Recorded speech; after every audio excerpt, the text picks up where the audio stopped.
Pengadilan Negeri Singkawang saat ini ada di kantor penghubung Komisi Yudisial Provinsi Kalimantan Barat.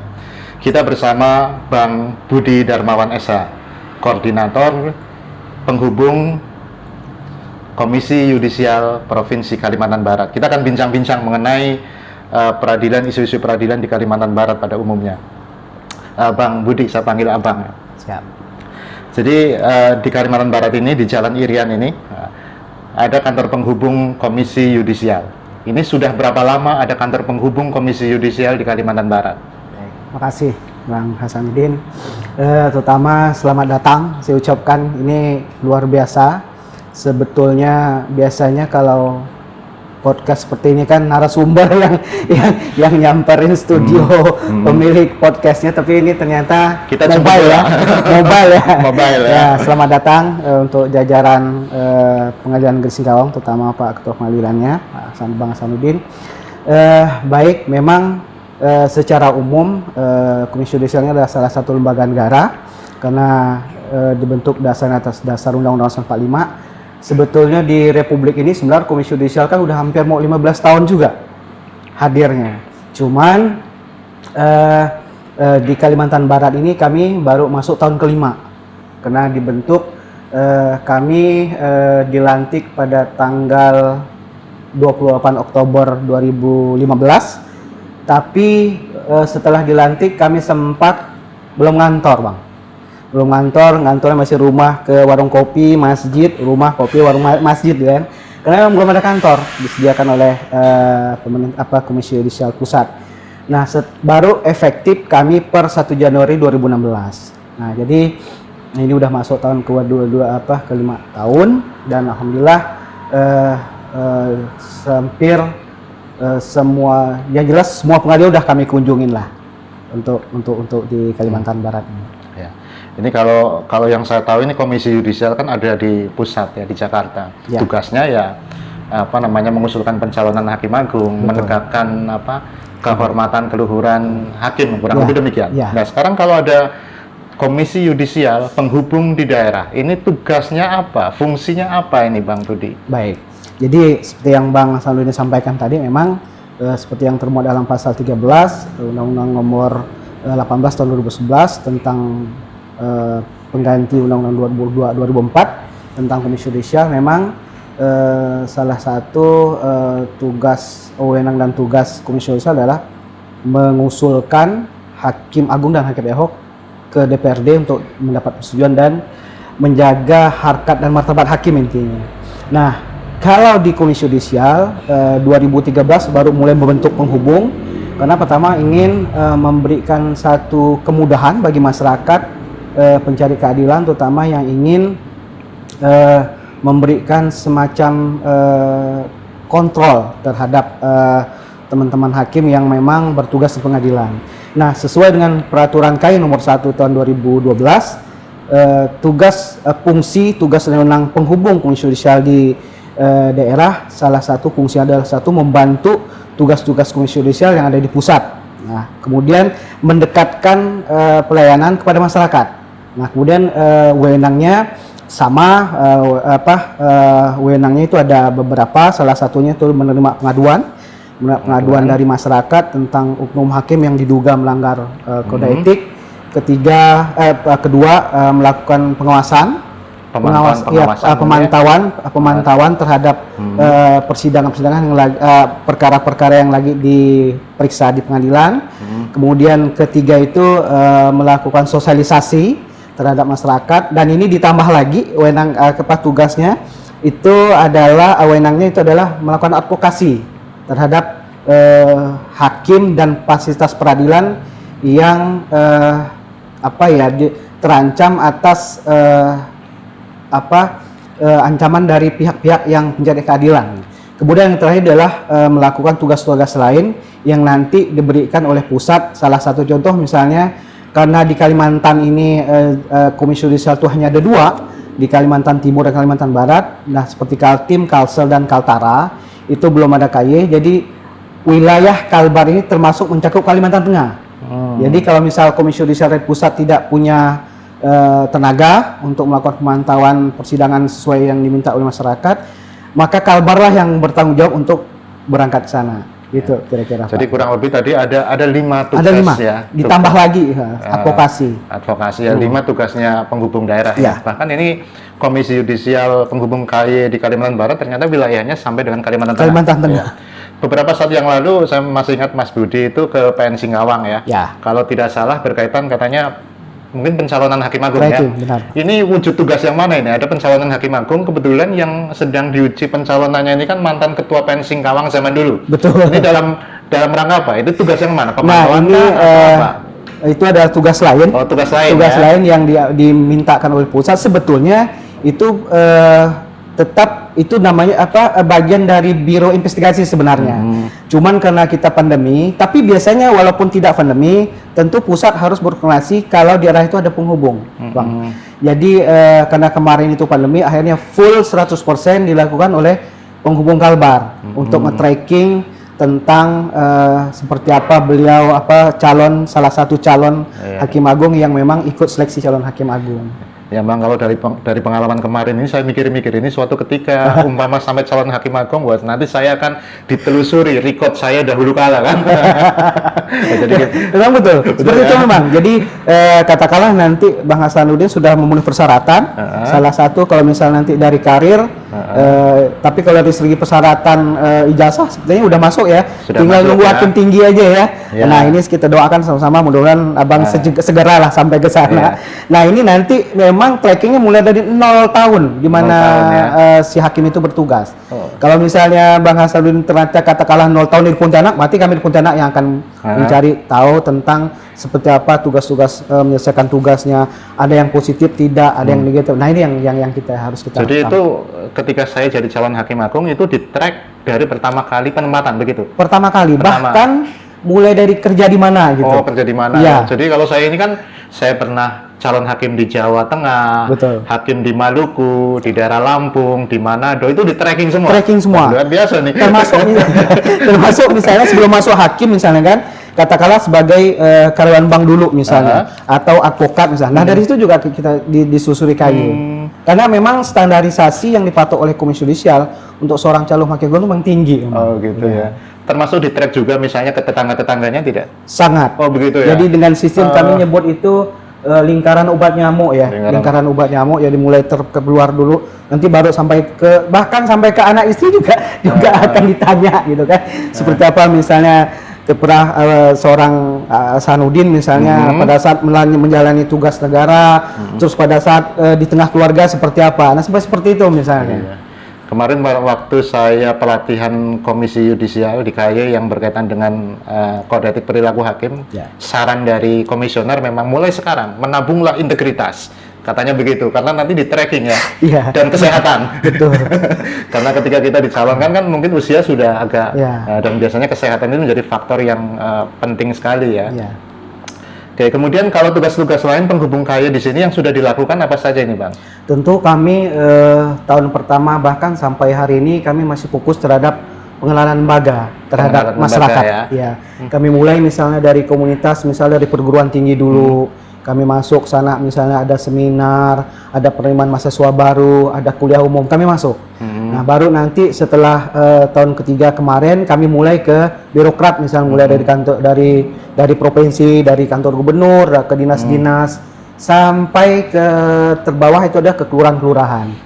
Kalau kami merasa sih menurut catatan kami untuk di kota sepertinya udah full. Nah kami memang akui memang masih banyak kekurangan, karena masih kekurangan biaya untuk melakukan sosialisasi kelembagaan negara ini ke daerah-daerah, terutama di luar kota Pontianak. Ini salah satu tugasnya pertama supaya bisa berjalan dengan baik, tentu saja sosialisasi dikenal dengan baik dulu ya. Kemudian tadi ada tugas juga menerima pengaduan. Jadi selama ini apakah sudah banyak pengaduan atau ada pengaduan misalnya? Yang jelas ada. Ada ya. Ada. Kami dari tahun 2016 efektifnya sampai 2017, saya terkejut juga apakah karena memang pas kayak ada di sini. Jadi kita untuk Kalbar ini masuk 5 besar jumlah pengaduan masyarakat ke kita tentang oknum hakim yang diduga melanggar KPPH. Nah setelah 2018 ke sini ini mulai kita udah masuk 10 besar. Nah ini kami agak merasa tenang juga gitu kan. Kenapa? Karena apakah memang respon masyarakat ini yang memang sudah baik atau memang temuan masyarakat di pengadilan, terutama dari teman-teman hakim, ini sudah berkurang. Tapi saya berharap sih mudah-mudahan apa yang mereka temuan di pengadilan itu berkurang gitu kan. Nah, memang sih dari sebagian banyak pengaduan KY itu secara nasional memang rata-rata hampir sampai 20-an ribuan misalnya pengaduan masalah. Satu tahun tapi itu. iya, satu tahun. Tapi itu tidak semuanya bisa kita proses. Ada pengaduan tidak hanya tentang hakim, tapi ada juga tentang jaksa, ada tentang kepolisian, ada tentang panitera misalnya. Sementara kan kayak ini sesuai amanah undang-undang itu hanya fokus ke hakim. Ya? Nah setelah itu kita breakdown lagi, ini kita pisah. Kalau yang ke kepolisian itu kita serahkan ke Polnas, ke kejaksaan itu kita serahkan ke Komjak. Kalau yang ke yang panitera segala macam itu kita serahkan ke Bawas. Nah itu lagi kita pilah lagi. Ada juga kebanyakan masyarakat memang masih belum begitu paham karena terkadang ya kalau kami lihat di sini selama 5 tahun memang terkadang mereka kebawa emosi pada saat setelah putusan itu diambil. Ada yang marah misalnya kan, merasa tidak puas dengan putusan itu, ngadu. Sementara setelah diadukan, setelah kita telisik, setelah kita verifikasi, kita lihat lebih dalam, ternyata buktinya tidak kuat. Nah, karena kan untuk mengadukan seorang, jangankan hakim, anak si abang aja mau mengadukan si adik ke orang tua kan harus disertai dengan argumen yang baik sebagai buktinya gitu. Nah, begitu juga KY. Jadi tidak semua pengaduan masyarakat meskipun puluhan ribu, paling itu 300-an, 200, 300 yang bisa diproses. Karena itu sudah kita anggap buktinya sudah memenuhi persyaratan. Yang diproses itu pun semuanya terbukti atau ada juga yang tidak terbukti? Ada juga yang terbukti. Ada yang tidak. Ada yang tidak. Nah, kebanyakan terkadang memang banyak juga yang tidak terbukti. Nah, setelah diklarifikasi, memang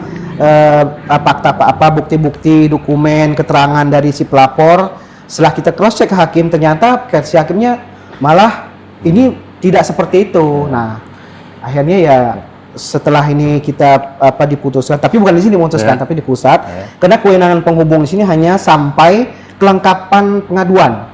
Jadi kelengkapan pengaduannya mulai dari pengaduan tertulisnya, kemudian siapa yang ngadukannya, kemudian termasuk juga alat barang-barang bukti. Nah itu setelah kami anggap lengkap baru kami sampaikan ke pusat. Nanti pusatlah yang menganalisa. Jadi memang sebetulnya sama dengan proses pidana juga, ada proses penyelidikannya, ada proses penyidikannya. Tapi ternyata setelah di tahap penyidikannya ternyata buktinya tidak kuat, ya ini kita stop. Nah kemudian ini kan artinya ketika ada penghubung KY di Kalimantan Barat, masyarakat yang akan melakukan pengaduan itu tidak harus ke KY pusat berarti ya? Betul. Bisa ke sini? Bisa. Nah makanya sebetulnya kalau di daerah itu sudah ada penghubung tidak perlu lagi ke pusat, karena pertama terkadang kita kasihan juga terhadap masyarakat yang memang pencari keadilan, terutama ini saya sudah sampaikan ke teman-teman peradi, terutama kawan-kawan pengacara. Jadi kalau misalnya ada pengaduan, masyarakat mau ngadu langsung sini, jangan ke pusat pasti dibalikkan sini lagi. Gitu ya. Jadi lebih efektif ya? Lebih efektif. Jadi pengaduan bisa ke sini. Untuk ke sini ini ada semacam, misalnya orang mau mengadu, apakah ada diskusinya dulu mungkin atau konsultasinya dulu? Ada bang. Jadi sebelum mereka ngadu, kita ada namanya yang tahap proses konsultasi hukum dulu. Ya. Jadi kita dengarin dulu kan. Nah, terkadang mereka karena di ruang sidang itu kan ada hakim, ada jaksa, ada penuntut, ada pengacara kan. Terkadang pengacara atau jaksa itu jadi objek juga gitu kan. Nah, setelah kita pilah, terus mereka juga punya ekspektasinya tinggi. Salah satu contoh misalnya mereka ngadu tentang putusan hakim supaya putusan hakim itu dibatalkan. Ternyata kan setelah kita sampaikan itu bukan domainnya KY, tapi ada upaya hukumnya lagi. Nah setelah mendengar bahwa itu putusan KY tidak bisa merubah putusan hakim, terkadang ya seminggu kita tunggu, sebulan mati orang itu tidak ngadu. Jadi gitu. Mestinya laporan itu kalau berkaitan dengan substansi perkara ini kan melakukan upaya hukum mungkin. Betul. Kan? Ya. Kalau masalah perilaku bisa ke Komisi Yudisial, ke penghubung KY. Nah, kurang lebih kan demikian. Kemudian kalau di Kalimantan Barat sendiri pernah melakukan advokasi? Sudah. Ya? Kita sudah pertama melakukan advokasi itu tahun 2019 kemarin. Itu kan kita tahu sendiri Kalimantan Barat utama khususnya Kalbar ini, Kalimantan maksudnya, dan khususnya Kalimantan Barat ini kan daerah konflik karena terlalu banyak masyarakat yang hidup mencari makan di sini kan. Nah, ini terutama perkara-perkara karhutla. Ini sangat sensitif sekali. Kalau yang diproses itu adalah masyarakat. Tapi kalau yang diproses itu adalah perusahaan, agak enak. Nah, kemarin itu sempat hampir chaos. Kalbar ini, itu ada di Pengadilan Sintang. Jadi kami melakukan advokasi, tim pusat juga ada tur. Saya laporkan ke pusat sesuai dengan video-video. Karena kalau menurut saya, setelah kami analisa, itu sudah menjurus ke ancaman pidana, udah menjurus ke pidana soalnya. Orang pawai bawa senjata tajam, seharusnya kan di undang-undang darurat kan udah kena itu sebenarnya. Nah, ini menurut kami sudah sangat mengancam keberadaan aparat penegak hukum, wabil khusus hakim yang ada di Pengadilan Sintang. Kami sampai ke pusat urunkan tim, kami koordinasi dengan Pengadilan Tinggi. Akhirnya kami juga melakukan advokasi.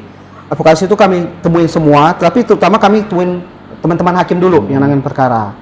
Setelah mereka sampai masukan yang banyak, kami baru menemukan masyarakat yang bersengketa. Ini kalau advokasi, bicara advokasi ini kan advokasi karena adanya upaya mungkin dari orang atau lembaga yang dapat perbuatan yang dapat menurunkan harkat martabat hakim. Betul, kan, begitu. Betul. Terus prosedurnya apa untuk kami misalnya hakim kalau ada kejadian begitu, apakah melapor ke KY atau bagaimana gitu kan, apa telepon saja apa datang? Memang kalau tanpa misalnya kalau kan itu kan temuan dari KY sendiri ya. Tapi kalau misalnya ada mengalami misalnya tanpa pengetahuan KY itu bisa melaporkan. Tapi nanti KY lah yang akan meneruskan ke proses pidana. Ini atas nama kelembagaan KY. Dulu di Mempawah itu ada satu. Ada satu ketua majelis hakimnya itu tengah mimpin sidang, tiba-tiba ada pengunjung yang mengatakan sangat maksudnya itu sangat membuat emosi ketua majelisnya marah. Akhirnya kami temukan, saya sampaikan, Bu, ini gimana? Apa kamu tidak, Pak? Karena ini saya masyarakat, saya paham betul. Jadi mereka belum tahu. Akhirnya keputusan ketua majelis, si masyarakat itu tidak boleh menghadiri perkara itu sampai putus. Dia boleh datang ke pengadilan, tapi tidak boleh sampai ke ruangan. Akhirnya setelah beliau merasa itu sudah dianggap clear, ya kami tidak memperpanjang. Jadi ada semacam mediasi. Iya, mediasi aja. Jadi rupa-rupanya KY ini di samping bisa menerima pengaduan terhadap dugaan pelanggaran kode etik misalnya, tapi juga dia seimbang. Kami membela hakim juga. Membela hakim. Salah satu kiprah KY itu adalah, mohon maaf, ini kan Kepres nomor 60 kalau tidak salah tidak ya, tentang kesejahteraan hakim sendiri. Ini juga kami perhatikan. Tahun 2019 kemarin itu udah ada terjadi dialog antara KY, Mahkamah Agung dan Komisi 3 DPR RI. Kami waktu itu dengan Mahkamah Agung sama-sama memperjuangkan bagaimana hakim di daerah-daerah ini punya rumah dinas. Karena selama ini di Kalbar ini hampir 75% hakim yang bertugas di Kalbar itu ngekos. Sedih kita ngelihatnya gitu kan. Nah, ini satu. Kedua, seperti itu tadi advokasi salah satu. Misalnya kayak kasus yang di Jakarta kemarin ya, yang salah satu oknum advokat yang pakai sabuk. Nah, itu kan sudah tidak pantas lagi. Nah, hakim itu sekarang kami serahkan hakim. Kalau hakimnya oke, kami akan lanjutkan ke proses pidana dengan melaporkan atas nama kelembagaan KY, ada proses pidana ke penyidik Polri. Ini ngomong-ngomong kalau kesejahteraan hakim ini terakhir peraturan mengenai gaji hakim itu tahun 2012 ya? Ya. Berarti sudah tidak naik gaji itu sejak 9 tahun yang lalu. Itu saya masih ingat PP 94 2012 kalau nggak salah ya. Nah, ini kan perjuangan KY dengan Mahkamah Agung juga masih terus dengan adanya undang-undang jabatan hakim itu ya. Karena kalau itu sudah goal, itu alhamdulillah, mudah-mudahan ini bisa lebih memberikan semacam perhatian negara sebetulnya lebih fokus dan lebih besar lah ke profesi hakim. Karena terkadang kan kita sedih juga melihat teman-teman hakim ini, karena saya udah mulai dari Ketapang sampai putusnya udah saya kunjungin semua gitu kan. Apalagi Mempawah, Singkawang, Sambas, Bengkayang kan. Jadi kami setiap kunjungan itu selalu menanyakan secara personal, ngobrol gimana di sini. Kalau diputusi Bau, Bang Hasanuddin, itu kan biaya hidupnya tinggi di sana. Nah, ada memang yang orang yang asli Jogja misalnya, begitu dia kena tugas diputus shock dia, karena mengalami biaya hidup, terutama biaya makan sangat tinggi sekali, saya gitu pernah kan. dapat itu sih, memang lebih tinggi daripada Pontianak, daripada Singgalang. Saya pun mungkin pusing kalau ditempatkan di sana. Ya tuh. Kedua kan di sana kan daerahnya kecil, Kecil, ya. jadi untuk tempat rekreasi atau segala macam, ya kita kan nama juga manusia ya, Iya. ada kelebihan ada kekurangan, tentulah butuh semacam apa ya, satu hiburan gitu kan untuk nge-refresh kondisi fisik, pikiran, terutama lagi hakim ini kan beban tugasnya udah berat, dia tidak hanya mikir perkara, tapi multifungsi yang dipikirkan di pengadilan itu. Iya. Ya sampai sekarang belum ada hakim dapat kendaraan dinas ya, walaupun undang-undang mengatakan hakim dapat kendaraan dinas ya. Sebetulnya harus. Harus kan? Nah, Undang-undang. cuman Bang Hasanuddin saya juga pesankan mulai channel PN Singgawa ini juga sampaikan bagi teman-teman hakim, terutama ketua atau wakil ketua, jangan sampai meminta atau menerima bantuan dari Pemda. Nanti itu akan bermasalah pada saat Anda mau jadi calon hakim agung. Itu jadi catatan negatif ternyata. Nah, ini saya sampaikan masukan lah melalui media ini supaya jadi catatan kalau memang nanti, karena kasus kemarin itu yang membuat menampar pengadilan itu pada saat perkara Surabaya. Begitu Pemkotnya itu dikalahkan oleh putusan mengalahkan Pemkot, itu Mobilnya semua ditarik, ya? mobil kita udah bersusah payah berjuang membangun trust pengadilan ini kepada masyarakat, tiba-tiba dengan ada kayak gitu akhirnya pecahan masyarakat jadi malah tidak baik gitu kan. Nah, ini saya sampaikan karena mohon maaf kemarin di Singkawang zaman sebelum ketua sebelumnya juga pernah jadi minta ke Pemkot dikasih lah salah satu amanah, itu jadi catatan gitu begitu kan. ya. Ini mudah-mudahan bagi teman-teman hakim, terutama bagi ketua dan wakil ketua, kenaikan jabatan ya tua, walaupun di situ ketua pengadilan dan wakil ketua termasuk unsur Muspida ya kalau sekarang Porkominda ya. Porkominda ya. Porkominda. Iya, sebenarnya ini kalau saya berkaca pada undang-undang malah mestinya ketua pengadilan ini bukan pimpinan daerah lagi kan, karena dia yudikatif. Betul. Bukan Muspida lagi. Muspida ini ya mestinya cuma pimpinan daerah bersama Kapolres dan Dim Kajari saja kan. Kita kan yudikatif. Tapi dalam praktek memang kita masih ditempatkan sebagai Forkompinda itu. Tapi kalau saya ingat di kode etik ya, intinya ketua pengadilan atau yudikatif ini bisa menjalin hubungan yang wajar dengan eksekutif, dengan legislatif, dan dapat memberikan pertimbangan, dapat kalimatnya, tapi bukan berkaitan dengan perkara yang akan masuk pengadilan. Dan di situ juga dikatakan tidak boleh menerima honor yang sifatnya rutin kalau nggak salah.